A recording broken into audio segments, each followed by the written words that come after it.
প্রধানমন্ত্রী দ্বারা প্রত্যেক মাসের শেষ রবিবার আমাদের মন কি বাত অনুষ্ঠান পরিচালিত হয়। আজকে 133তম মন কি বাত অনুষ্ঠানে আমি 14 বাদারঘাটের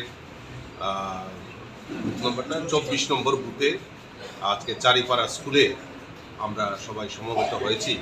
বাদারঘাট মণ্ডলের তরফ থেকে আমরা এই মন কি বাত অনুষ্ঠান এখানে শ্রবণ করেছি এবং আমাদের দেশের যশস্বী প্রধানমন্ত্রী নরেন্দ্র মোদীজি এই মন কি বাত অনুষ্ঠানে সারা ভারতবর্ষের যে সমস্ত উল্লেখযোগ্য জিনিসগুলি এখানে উনি বলে থাকেন, তার মধ্যে সবচেয়ে উল্লেখযোগ্য সেটা হলো আমাদের এই উত্তর পূর্বাঞ্চল। ওনার প্রত্যেক মন কি বাতে উত্তর পূর্বাঞ্চল নিয়ে নতুন নতুন ইনোভেটিভ যে কর্মসূচি পালিত হচ্ছে সেগুলি উল্লেখ করে থাকে। আমি ধন্যবাদ জানাই দেশের যশস্বী প্রধানমন্ত্রী নরেন্দ্র মোদীজিকে। আমাদের এই উত্তর পূর্বাঞ্চলের বাস নিয়ে উনি যেভাবে দেশবাসীর সামনে উনি উল্লেখ করেছেন, তার মধ্যে এই ত্রিপুরাকেও বাদ দেননি। ত্রিপুরার 2 জন এন্টারপ্রেনারের নাম এবং তাদের উৎপাদিত সামগ্রীগুলি উনি এখানে আমাদের সামনে তুলে ধরেছেন।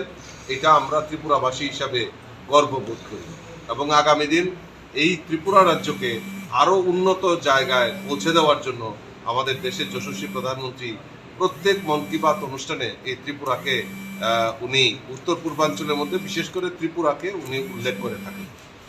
আমরা যদি দেখি এই মন কি বাত PM সূর্যাঘর, PM কুসুম এবং আমরা বিভিন্ন বিকল্প যে মানে আমাদের এনার্জি, আমাদের বিদ্যুৎ সৌরশক্তির মাধ্যমে হোক বা বায়ু টেকনোলজির মাধ্যমেই হোক, আমাদের এই যে বিকল্প যে আমাদের শক্তি এনার্জি, তার উল্লেখ এখানে উনি করেছেন।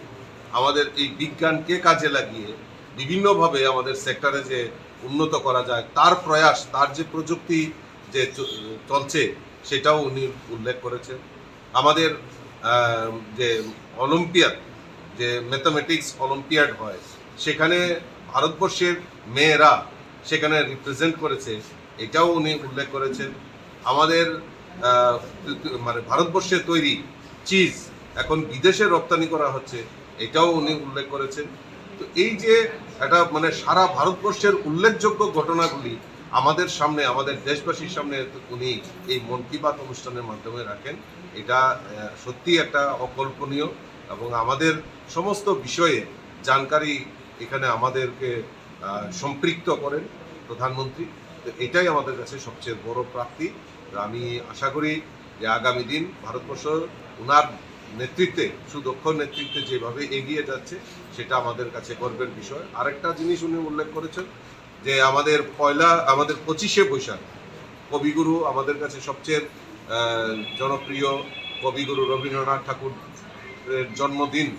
এই জন্মদিনকে সামনে রেখে ওনার মন কি বাত অনুষ্ঠানে উনি উল্লেখ করেছেন, বাঙালি হিসাবে আমরাও সেটা গর্ববোধ করি, ভারতবাসী হিসাবে আমরাও সেটা গর্ববোধ করি। इस अक्षय तृतीया स्वर्ण कमल लाया है स्वर्ण अक्षया ऑफर।